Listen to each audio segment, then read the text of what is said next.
جی یہ لگ بھگ بات ہے فروری کے آخر کی، اور جب فروری کے آخر میں یہاں پہ اٹلی سے ایک پہلی خاتون جو ہے اس نے سفر کیا کتالونیا میں، خاص طور پہ جو کہ اسپین کا ایک بہت بڑا صوبہ ہے۔ اور جب ولینسیا کے جتنے بھی وہاں پہ تماشائی گئے ہوئے تھے، وہاں سے یہ وائرس جو ہے ان کے اندر منتقل ہوا اور یہ اسپین کے اندر آ گیا۔ اسپین حکومت نے شروع میں تو اس وائرس کو بڑا لائٹ لیا، اور لائٹ لینے کی وجہ سے یہ وائرس دنوں میں پھیلتا چلا گیا۔ ہمیں جب فروری کے آخر میں پتہ چلا کہ کتالونیا کے اندر اور اسپین کے اندر تقریباً 10-15 ایسے لوگ ہیں جن کے اندر وائرس پایا جاتا ہے، تو اتنی زیادہ جو ہے وہ ٹینشن نہیں لی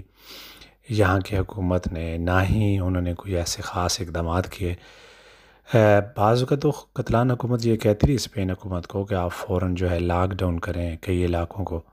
لیکن ایسا کرنا جو ہے وہ مناسب نہیں سمجھا۔ لیکن جیسے جیسے دن گزرتے جا رہے تھے، یہ وائرس جو ہے اپنے پنجے گاڑتا جا رہا تھا، اور تعداد سینکڑوں میں ہوئی، سینکڑوں میں سے ہزاروں میں، جب ہزاروں میں تعداد ہوئی تو لوگ جو ہے وہ جہاں پہ جو انتہائی نگہداشت کی وارڈیں ہیں ان کے اندر تعداد آہستہ آہستہ بڑھنا شروع ہو گئی۔ جب تعداد بہت زیادہ بڑھنا شروع ہوگی تو ماہرین سر جوڑ کے بیٹھ گئے، یہاں کے سائنسدان سر جوڑ کے بیٹھ گئے، اور انہوں نے فوراً یہ فیصلہ کیا کہ گورنمنٹ کو فوراً اسپین کو لاک ڈاؤن کر دینا چاہیے۔ اسی سوچ و بچار میں جب مارچ کا ایک ابتدا ہوئی اور کیسز کی تعداد ہزاروں میں جب جانا شروع ہو گئی، تو آہستہ آہستہ جو ہے حکومتی حلقوں میں جو ہے پریشانیاں دوڑنا شروع ہو گئی یا پریشانی پھیلنا شروع ہو گئی۔ جب پیدرو سانچیز کی اپنی وائف کو یہ کرونا وائرس مثبت آیا، اور جب سینٹ ممبران میں اور کانگریس ممبران میں کئی جو ہے ایسے سیاستدانوں کے اندر یہ پازیٹیو آیا کرونا وائرس، تو پھر اسے آہستہ آہستہ گورنمنٹ نے سیریس لینا شروع کیا۔ لیکن جب تک تعداد ہزاروں میں نہیں گئی تب تک جو ہے وہ فیصلہ نہیں کیا گیا لاک ڈاؤن کا۔ ایک دم سے افواہ پھیلنا شروع ہوگی کہ افواہ یہ پھیلنا شروع ہوگی کہ اسپین کی گورنمنٹ جو ہے وہ لاک ڈاؤن کرنے جا رہی ہے اسپین کو، تو ہر طرف افراتفری مچ گئی۔ اور مجھے یاد ہے کہ ہم جو ہے ریڑیاں لے کے بھاگ رہے تھے روڈوں کے اوپر، اور ایک افراتفری کا عالم تھا، ایسے لگ رہا تھا کہ جیسے قیامت برپا ہو گئی ہے۔ ہم نے سنا تھا کہ ووہان میں روحیں دوڑتی ہیں، اور اٹلی کے اندر جناب اس طرح لوگ جو مارکیٹیں لوٹ رہے ہیں، افراتفری کا شکار ہیں۔ تو جب جیسے ہی ہم روڈوں پہ نکلے تو دیکھا لوگ جو ہے ایک ہاتھ میں ایک ریڑھی، دوسرے ہاتھ میں دوسری ریڑھی، اور سردیاں جو ہے اپنے اختتام کو تھی، لیکن سردی تھی لیکن لوگ سردیوں میں جیکٹیں پہنے ہوئے تھے، لیکن میں نے کئی اپنے ایشین لوگوں کو دیکھا جو پسینے میں شرابور ہیں، اور یقین جانے ہماری یہ حالت تھی کہ بس تھوڑی دیر بعد یہاں پہ کوئی حملہ ہونے والا ہے یا جنگ چھڑنے والی ہے۔ ہم لوگ بھی اپنے اپنے طور پہ بھاگ گئے، گاڑی پکڑی، جو ہے بیچ میں بٹھایا سب کو، ہر بندے کے ہاتھ میں ایک ایک ریڑھی ہے۔ تو جو مارکیٹ میں جب پہنچے تو وہاں پہ بھی ایک عجیب سی کیفیت تھی، لوگ جو ہے افراتفری کا شکار تھے، اور جدھر نظر ڈالو دوڑ لگی ہوئی تھی، لوگ چل نہیں رہے تھے، چہل قدمی نہیں کر رہے تھے، لوگ دوڑ کی صورت میں تھے، اور جو بھی آتا تھا ہاتھ میں اسے ریڑھی میں یا اپنی جو ہے وہ شاپنگ ریڑھی کے اندر یا کاروں میں ڈالتے جا رہے تھے اور بڑھتے جا رہے تھے اپنی کاروں کو، جیسے شاید یہ ان کی زندگی کی آخری شاپنگ ہے۔ اور جیسے ہی یہ آخری شاپنگ جو ہے وہ اپنے اختتام کو پہنچی لوگوں کی نظر میں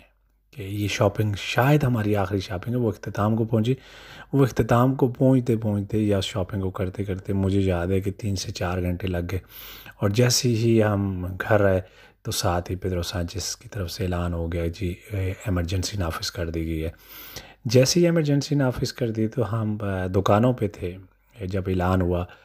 تو بڑی عجیب سی سچویشن تھی، استاد الارما ایمرجنسی ہمارے لیے ایک نیا لفظ تھا، ہمیں یہاں پہ 20 سال 22 سال ہو گئے، لیکن اس طرح کی کبھی کوئی سچویشن جو ہے وہ کبھی بنی نہیں، تو اس لیے پریشانی کا عالم تھا۔ اور ہم ایک ادارہ تھا ہمارا، قانون دان ہمارے پاس ہیں، وکلاء حضرات ہیں، تو لوگوں کی کاز کا تاندہ بندہ ہوا تھا، لوگ یہ جاننا چاہتے تھے یہ ایمرجنسی ہے کیا۔ لیکن جوں توں کر کے یہ ابتدا ہوئی، کیسز کی تعداد ایک دم سے بڑھنا شروع ہوگی۔ اس طرح کی صورتحال ہوگی کہ دن میں 10,000 بندے جو ہیں وہ متاثر ہونا شروع ہو گئے اسپین میں، خاص طور پہ میڈرڈ کے اندر تو یہ حالت تھی کہ وہ ایک ایک دن کے اندر جو ہے وہ 100 ڈیڈ باڈیاں جو ہیں وہ اٹھانا شروع ہو گئے۔ اور انتہائی نگہداشت کی وارڈز کے اندر صورتحال کچھ اس طرح بنی کہ وہاں پہ وینٹیلیٹر جو ہیں وہ کم پڑ گئے، بیڈز کم پڑ گئے، کیونکہ یہ بزرگوں پہ اٹیک کیا تھا، تو وہاں پہ باقاعدہ یہ سوئرتے کے ذریعے، قرآن اندازی کے ذریعے ڈاکٹر یہ فیصلہ کرتے کہ کب کس نے جو ہے وہ وینٹیلیٹر پہننا ہے اور کس نے جو موت کو گلے لگانا ہے۔ تو زیادہ تر کہتے ہیں کہ جو جوان یا جس کے بچنے کے زیادہ چانس تھے، بزرگوں کو اتار کے وہ وینٹیلیٹر جو ہے جوانوں تک شفٹ کر دیا جاتا اور ان کی جان بچائی جاتی۔ اسی طرح افراتفری کا عالم بڑھتا گیا، وارڈز بڑھتی گئیں، لوگ پہنچتے گئے، انہیں جو ہے اٹینڈ کرنے والا کوئی نہیں تھا، گھروں سے فون جاتے تھے، ایمبولینس والے، ایمرجنسی کی جتنی بھی سروسز ہیں وہ ٹوٹلی جو ہے وہ اوور لوڈ ہو گئی تھی۔ اور یہاں پہ کہ علیحدہ سے ہسپتال بنانا پڑے آرمی کے تعاون سے، اور ایک وقت پھر وہ آیا کہ ایک ایک دن میں 900 ڈیڈ باڈیاں پورے اسپین میں سے اٹھائی گئیں، میکسیمم تعداد جو ہے 1000 تک بھی پہنچی۔ اور جب ایک میڈرڈ کا ایک قبرستان کی مثال ہم آپ کو دیتے ہیں کہ وہاں پہ ایک قبرستان ہے جس کے اندر کہتے ہیں کہ ایک مہینے کے اندر 40 ڈیڈ باڈیاں جو ہیں نارملی آتی ہیں روٹین کی، اور کبھی 30 آتی ہیں، کبھی 20 آتی ہیں۔ تو جب اس قبرستان نے دن میں 90 ڈیڈ باڈیاں یا ایسے جتنے بھی ان کے یہاں پہ تدفین کمیٹیاں ہیں یا تدفین سارے جو ان کا سیٹ اپ ہے جنہیں ہم تناتوریو کہتے ہیں، وہ ٹوٹلی اوور لوڈ ہو گئے۔ اور صورتحال یہ بنی کہ یہاں پہ پادری جو ہے جب وہ آخری رسومات کی ادائیگی کے لیے جاتے تو آواز لگاتے، گاڑی آتی ایک، اس کے اندر 2 ڈیڈ باڈیاں، 3 ڈیڈ باڈیاں پڑی ہوتی، اور ان کو اٹھاتے، اور ساتھ پادری جو ہے نام لیتا ہے انتونیو کا، کوئی ہے یہاں پہ جاننے والا، رشتہ داروں کو تو بالکل ملنے کی اجازت ہی نہ، کوئی پارٹیسپیٹ ہی نہیں کر سکتا تھا، نہ بیوی نہ بچے۔ تو وہاں پہ اس کی آخری رسومات جو ہے ادا کر کے خاندان کی یا اس بندے کی آخری وصیت کے مطابق اسے جلا دیا جاتا ہے۔ ہماری جہاں تک اطلاعات ہیں تقریباً کرونا وائرس کی جتنی بھی ڈیڈ باڈی ہیں ان سب کو جلایا گیا، اور اس میں 30% ایسی ڈیڈ باڈیاں ہیں جن کے جو ہے وہ قبریں زمین کے اندر یا دیواروں کے اندر جو ہے تابوت سمیت جو ہے وہاں پہ رکھی گئیں امانتاً، کیونکہ کئی ایسے بھی لوگ تھے جن کو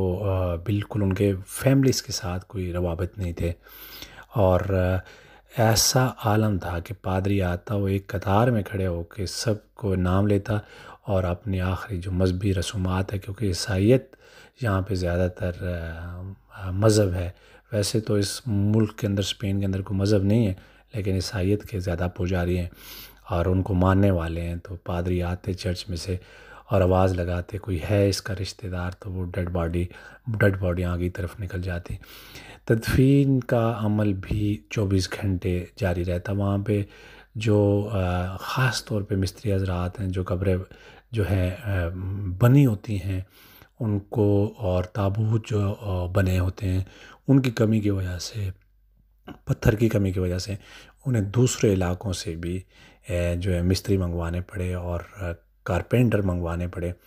افراتفری کا یہ عالم تھا کہ بعض اوقات ڈیڈ باڈیاں جو ہیں نام کسی کا چل رہا ہے اور ڈیڈ باڈی کسی کی ہے،